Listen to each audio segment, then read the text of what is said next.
Hello, my name's Tim Shoebridge. Welcome to this video. I'm very pleased to be able to say that by the time you're watching this video, that my new piece of software, which is called Polyphonic Pressure Generator, or PPG for short, it will be available for you to download by the time you watch this video, which is great news because it's taken me a while to get it out the door, and I know I ended up doing a small mini video series on how it was developing. The reason for this video is that I want to kind of, in a succinct way, describe all of its functionality in just one video, because that's what I need to really sort of like allow people to see what my software does. I don't expect people to have to go through and and pick up 3 or 4 different other videos and add them all together. That would be a bit silly. So this is just a one video. So I'm going to be repeating myself a little bit with those other videos, unfortunately, but this is going to be the one place where I describe all of the features that are in PPG. And it is available for you to download right now, as I said before. Now, yes, it's called the Polyphonic Pressure Generator because that's what describes what it is. And when you take those letters of those words and you put them together, you get PPG.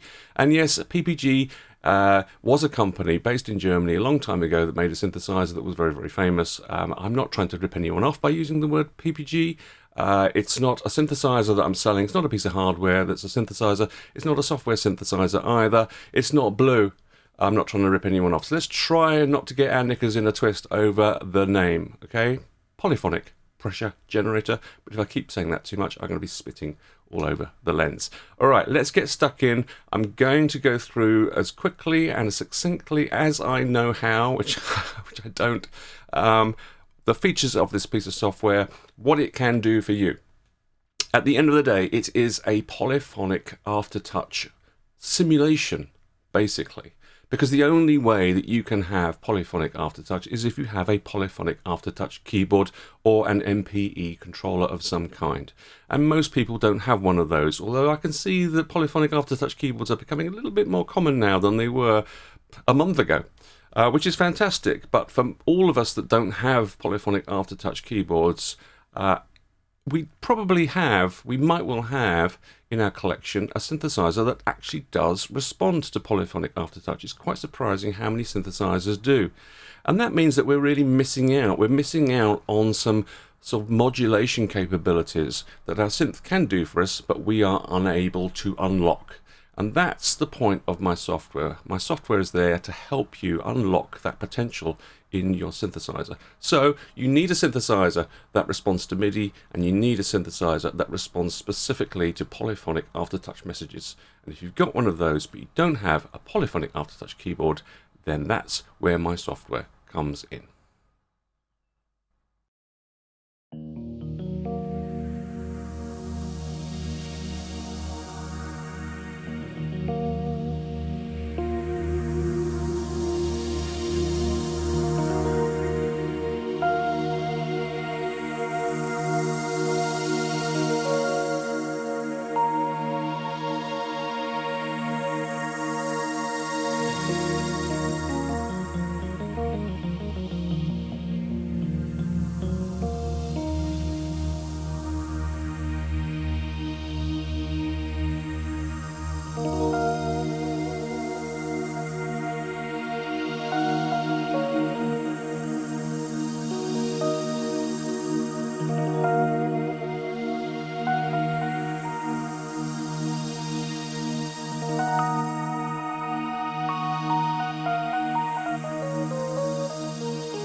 Right, so there are 2 basic modes in which my software will run to help you in 2 different scenarios. The first scenario is that you have a mono aftertouch keyboard, because mono aftertouch kind of gets you sort of halfway there towards poly aftertouch, but it's not the real deal.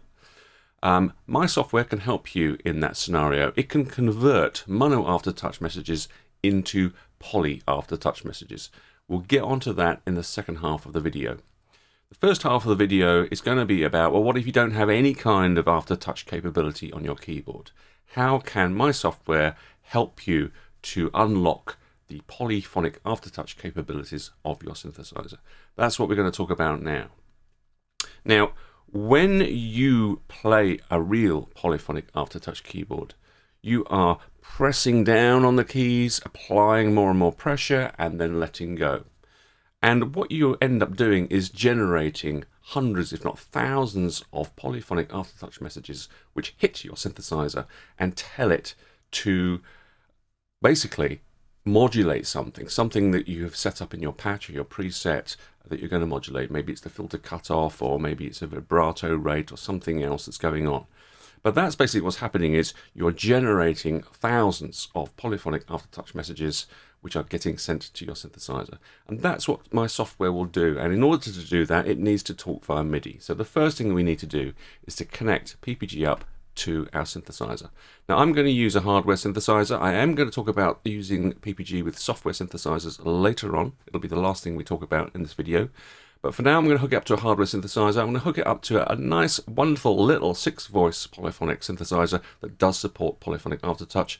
It is the Nymphs by Dreadbox. So I've got it hooked up to my computer already via USB cable. And if I click on this box, I can see it's in the list of MIDI devices on my computer. So I'm going to select it, Nymphs. I also want to be able to play my synthesizer.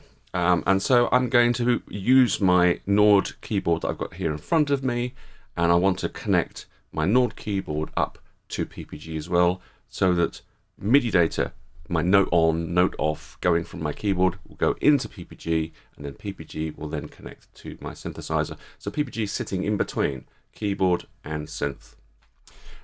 So that's where this input is here. I'm going to connect it up to my Nord Wave keyboard. So now keyboard is connected through the software to my synthesizer, and I can play it. A lot of reverb going on there as well. Okay, so that's the connection sorted out. Now, as I said before, when you play a real polyphonic aftertouch keyboard, you are basically applying increasing amounts of pressure and then decreasing amounts of pressure. And that increase and decrease generates lots and lots of polyphonic aftertouch messages. My software can emulate that, simulate that, using an envelope. And that's what this section here is in the middle. We can define a very simple envelope with an attack and a decay phase.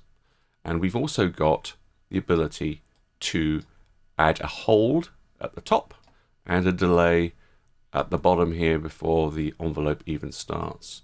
Now, what this envelope is going to do is it's going to control how PPG generates polyphonic aftertouch messages for you. And it will generate them with increasing value as the envelope plays out until the envelope goes down to 0 again. Let me demonstrate how that works. I'm just going to set, I'm actually no delay at the front, just a little bit of hold at the top. And let's see what happens when I hold down a note.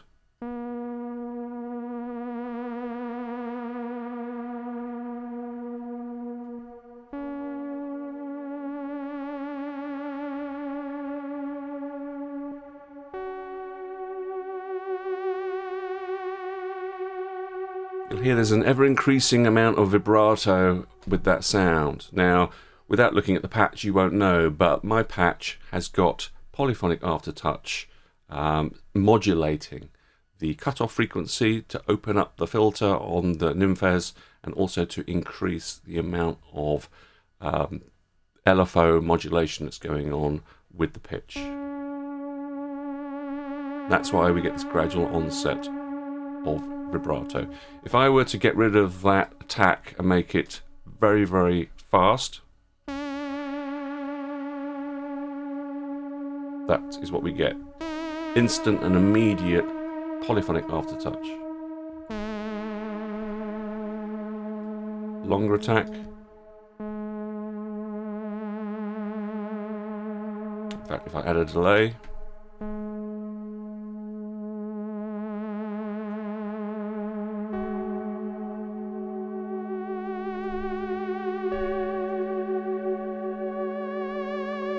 Now you can tell it's polyphonic aftertouch because each note has got its own modulation, which is separate from the rest.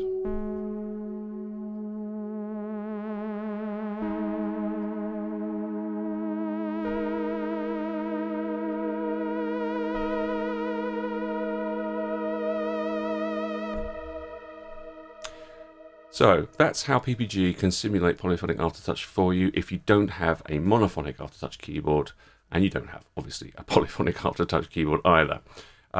We use an envelope to do this. Now this envelope can be looped, so you can get some really quite interesting effects of it coming in and out. Because you've got the delay and the hold, you can simulate a square wave, for example, like that, and then make it really quite fast. You have got the ability to obviously simulate a triangle wave as well, and then make that as small and fast as you want it to go as well. So there's a lot of creative potential with the envelope, not just in the the normal gradual increase of polyphonic aftertouch and then decrease again. So there's quite a lot you can do with this envelope. The envelope will be exactly the same from one note to the next. So to help you create some variation in the sound, we've got 3 controls down the right hand side here: slop, tracking and velocity. Slop will add randomness to the lengths of the delay, attack, hold and decay portions of the envelope, as well as randomness to how high the envelope gets. So you can add sort of a random variation from one envelope generation to the next, which can add variety to the sound and make your sounds a little bit more realistic. Tracking will actually make the height, the maximum amount of polyphonic aftertouch vary across the keyboard. So with full tracking, the polyphonic aftertouch will be at its greatest towards the top of the keyboard and less towards the bottom end of the keyboard. That's what tracking will do.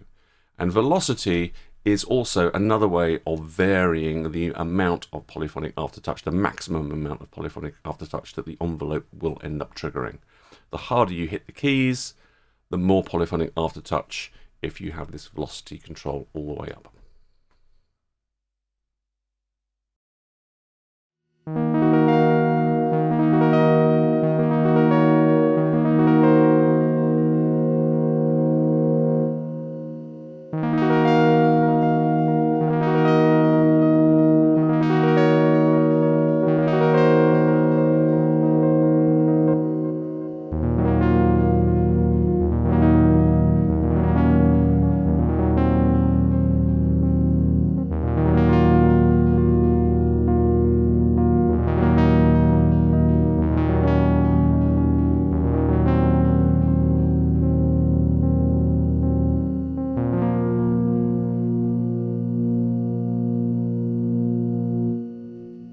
Okay, so far we have an envelope which will generate polyphonic aftertouch messages for us on a per note basis, like this.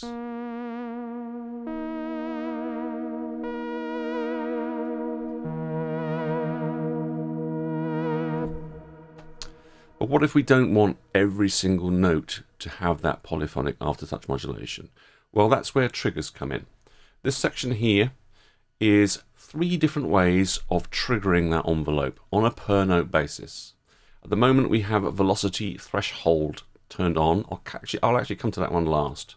Let's talk about key switches first of all. Now key switches, if you are used to playing soft synths, VST plugins, sound libraries, that kind of thing, then you will be used to key switches. They're generally keys towards the bottom end of the keyboard that when you press them, they will change the characteristics of the sound in some way. Maybe pressing one key will have a certain set of samples playing, and then you press a different key and you get a different set of samples, different articulations, that kind of thing. It's a similar thing with my PPG software, except there's only one key switch and you define what it's going to be. And you define it very simply by holding down this learn button and then pressing a key. So I'm going to press this D flat here, and there you'll see it's recorded my key. Now, if this key switch trigger mechanism is enabled by clicking on that button, so it's lit up, then that envelope will only trigger for notes that I play while that key switch is held down. So if I don't hold it down, Nothing. I hold it down.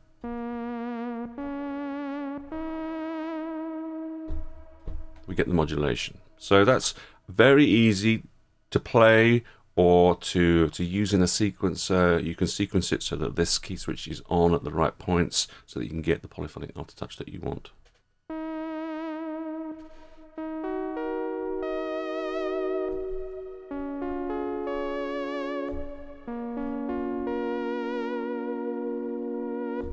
That kind of thing. Very, very simple.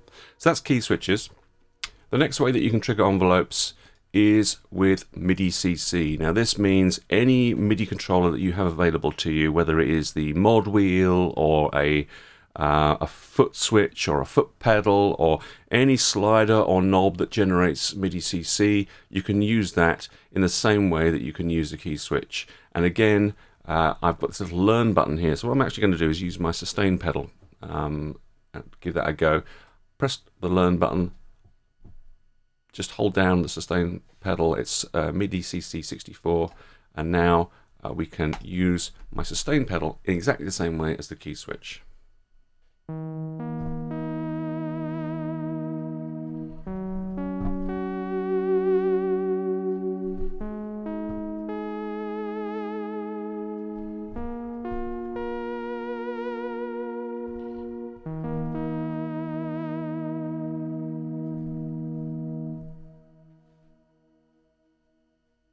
Okay, then the third way of triggering envelopes is what I had before, which is velocity threshold. So the triggering of that envelope is based on how hard you hit the keys. And what you have here is a threshold control. You can set what that point is above which the envelopes will trigger. Now, what you might have seen before is I had that right the way down to 0. So for my demonstration of the envelope, anytime I pressed a key, we got the envelope. You can see a little active LED coming on, showing you that that trigger is always active. But what I might want to do though is set it to something a little bit higher so that I can play some notes softly and I won't get the envelope triggered. And then when I want to, hit the keys just a little bit harder and then get the envelope triggered for those notes only. And it goes something like this.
Okay, so far, without any monophonic aftertouch ability with our keyboard, we can simulate polyphonic aftertouch, actually send real polyphonic aftertouch messages to our synthesizer using an envelope, which we can trigger through various means so that it's not for every single note.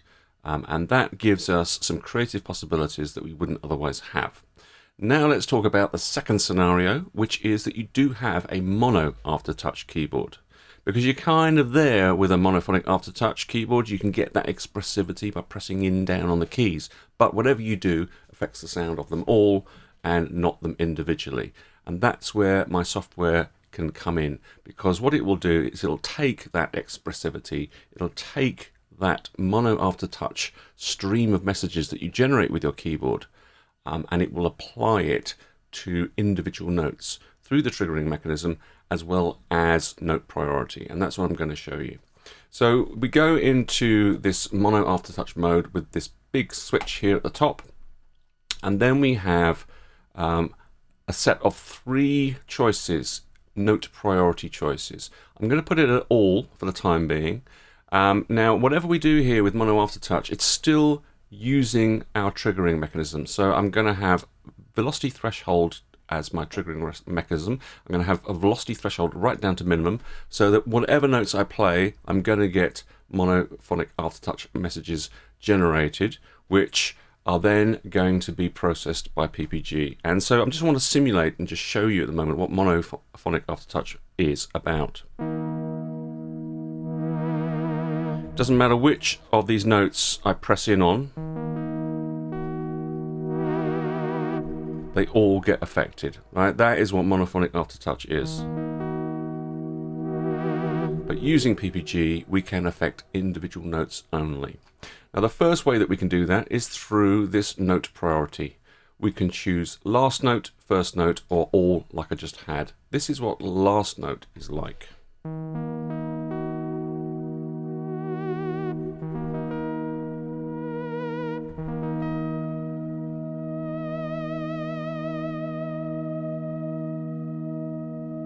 So you can see there, I'm not using the envelope anymore. I'm under control myself by pressing down as to what that effect is that I'm getting.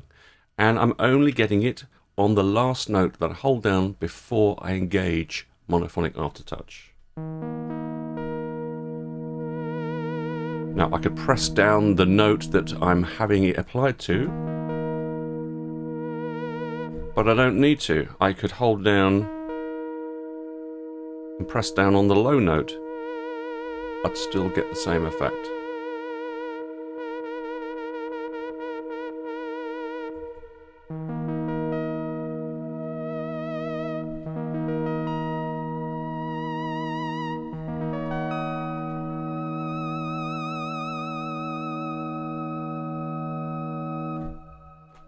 That's the mode I use the most. I think that's the mode that most people will sort of like want to use the most, because when you do have a polyphonic aftertouch keyboard, you generally are using poly aftertouch on the last note you play most of the time. You're kind of giving accents and some variation to that last note, picking at that last note. If you want to use it on the first note that you play, then fair enough, you can do that as well with this software. Note priority first, and now pressing down on the high note here, but it's that low note that is getting affected. Obviously I can play them in reverse like this.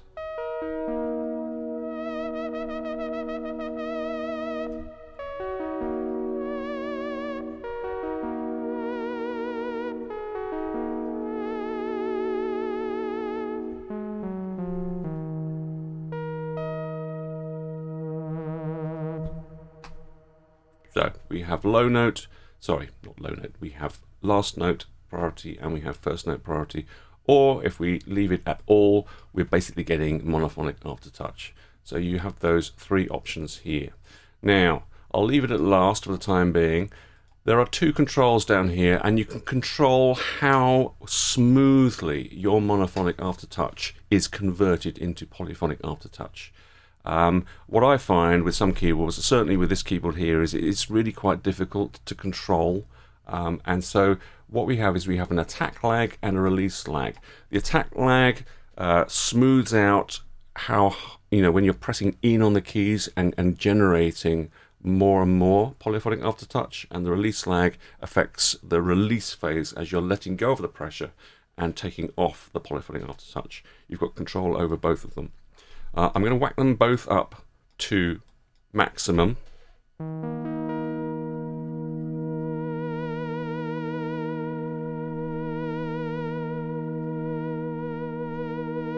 It's very, very smooth.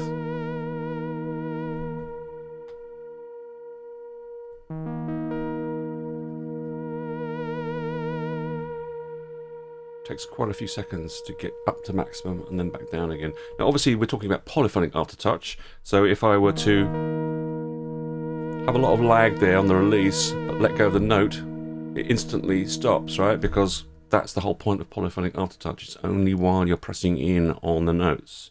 So the note that's being affected, if you let go of it, you're going to cut off the polyphonic aftertouch straight away at that point.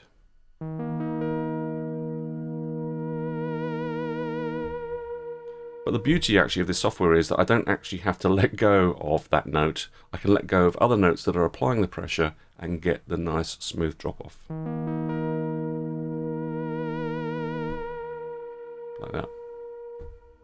So we have attack lag and release lag to smooth out the response of your mono aftertouch keyboard and get the effects that you want.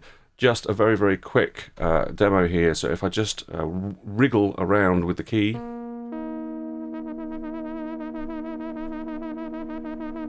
you'll see how instant that is. And then if I whack these up to maximum,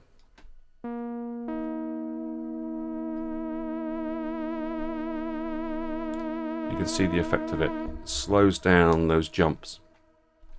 So that's basically it. That is the mono aftertouch capabilities, turning mono aftertouch messages from your mono aftertouch keyboard into polyphonic aftertouch and then targeting specific notes. You can use the trigger mechanism to target specific notes, and you can also use note priority to pick out specific notes. I think it's really as close as you can get to polyphonic aftertouch without having a polyphonic aftertouch keyboard.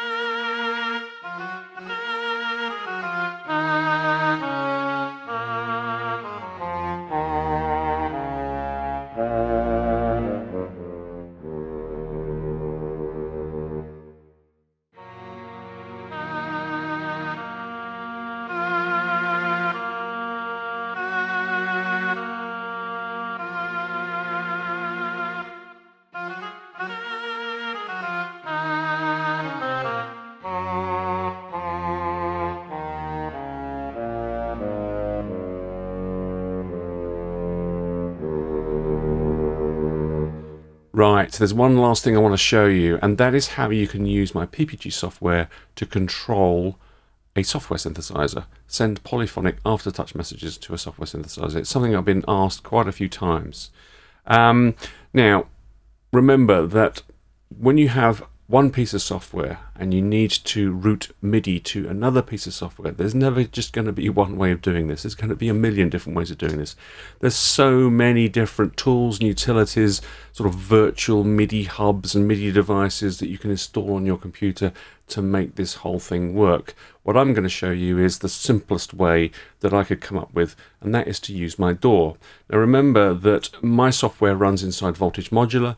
Voltage Modular can act as a VST plugin, and I'm presuming that your soft synth can also act as a VST plugin. Now, my DAW is Cubase, but I believe it works the same with all of the major DAWs out there, and that is that when you have two VST instruments, that your DAW can route MIDI from one instrument to another instrument. So that's what I'm going to show you. Right, so here I have Cubase running a brand new empty project. I'm going to add an instrument track to it, which is a VST instrument track. And I'm going to choose Voltage Modular because that is what's going to host my PPG software. So let's add Voltage Modular. This is it. This is what it looks like when it runs as a VST plugin. You've got this very nice sort of top section here, lots of functionality going on in here. I'm not going to describe any of it because we don't need to worry about it. I would recommend you check out Cherry Audio's website. They have lots of documentation on Voltage Modular. There's only one control here that we care about for this particular example, and that is this one in the middle. It's a MIDI DIN socket, and it's labeled from host. Now, because we're running Voltage Modular as a VST plugin, our host in this case is our DAW, which is Cubase. So this is a way for us to receive MIDI data from Cubase through this little socket here. So the first thing I'm going to do is I'm going to add my module in. So I'm going to go to the library and then choose it from the library. Close the library down, we don't need to see it anymore.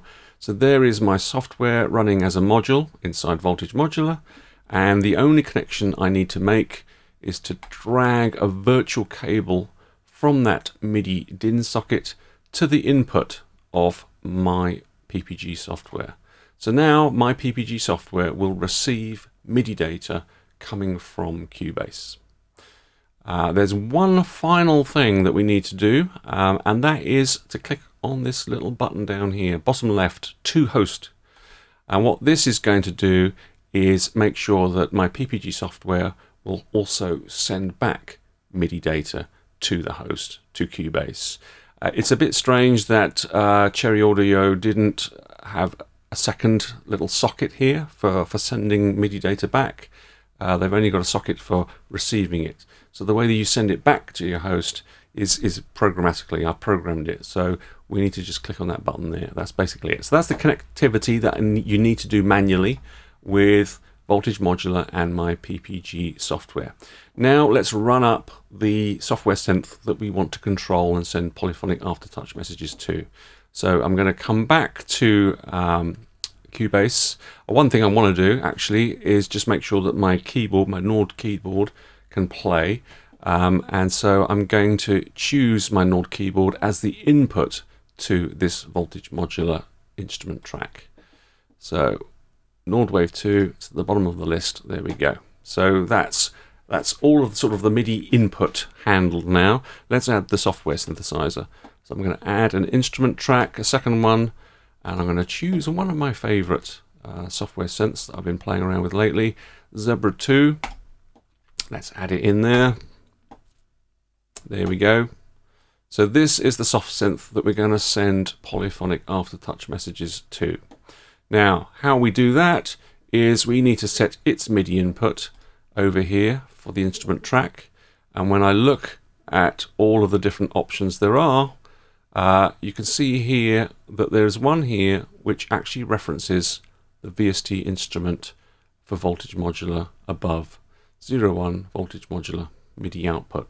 We can choose that one. So that is how Cubase allows us to take the MIDI output from this VST and supply it to this VST. It's as simple as that.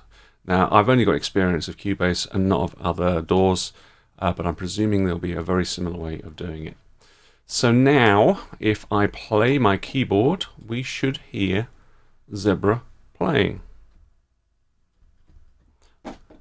when I enable these tracks.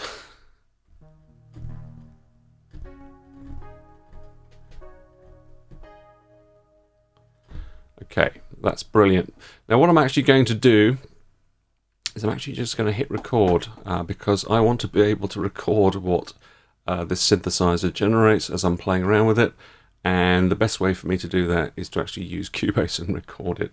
So I'm going to press record now, so we start actually capturing the audio. Okay, so what I'm going to do now is switch to mono aftertouch mode. I'm going to add a sort of a fairly moderate amount of lag.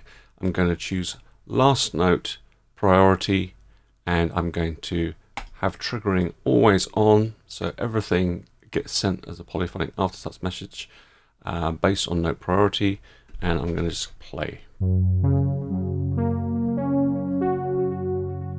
when I press down, it's the last note that gets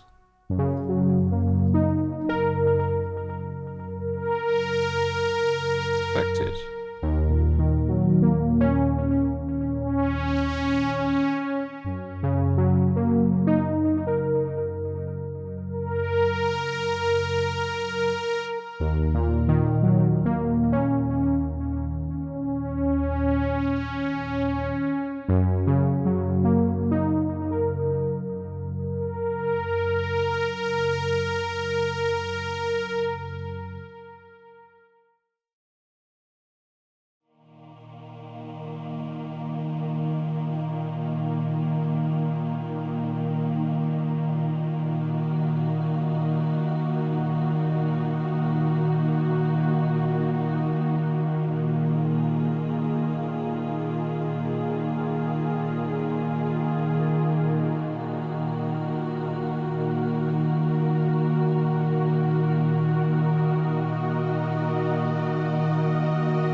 So that's it. That is my new piece of software, PPG, Polyphonic Pressure Generator, to give it its full title. It's available now on the Cherry Audio website. I'll leave a link below.